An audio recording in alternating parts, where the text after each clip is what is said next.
I'm joined now by another legend, Austin Flynn. Austin, you won an All-Ireland medal back in 1959, defeating Kilkenny after replay. That must have been a special day for yourself. Oh, it was something great for Waterford. The Waterford supporters really, to this day, they're celebrating that, unfortunately. So hopeful this weekend will change things.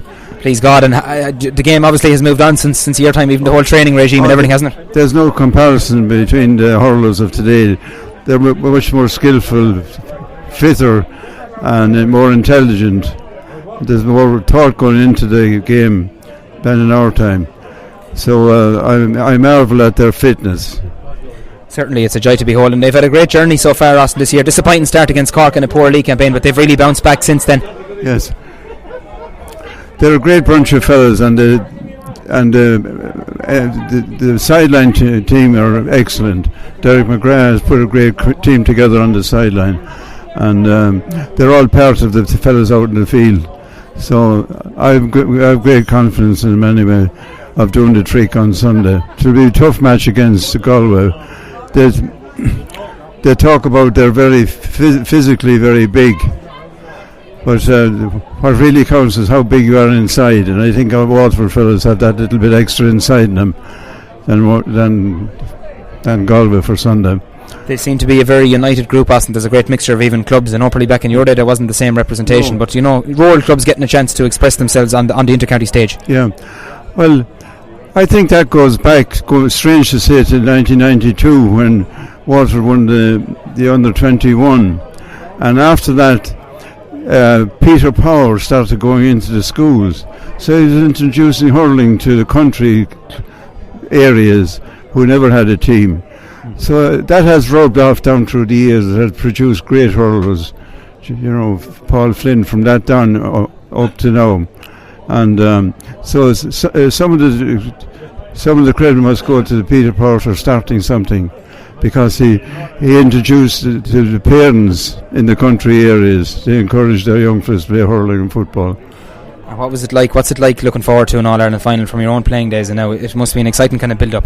Well, I'm trying to avoid a build-up, but I meet fellas like you every now and again who think I might have something to contribute. But seriously, though, it would mean an awful lot for the supporters, because Waterford supporters, down through the years, back in my time, Pat Fanning used to say that he was an inspiration to the team.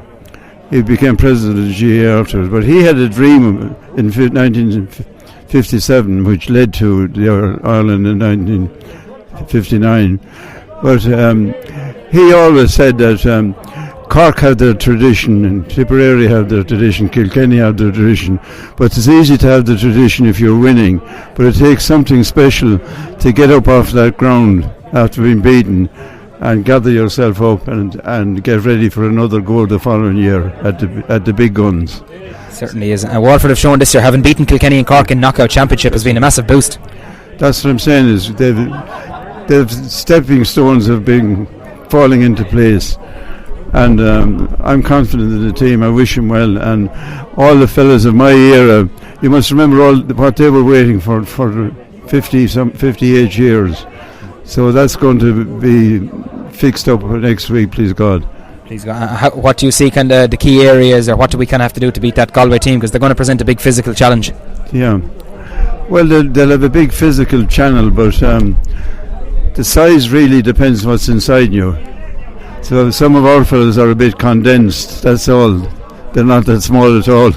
Certainly, and I said it to Mickey there a couple of minutes ago. You won All-Ireland in 1959. So what would it mean for yourself to have the McCarthy Cup coming back over Dungarvan or whatever next Sunday? Nobody would be more pleased than the likes of me, Larry Guinan and Martin Ogue and the rest of the fellows who are still standing.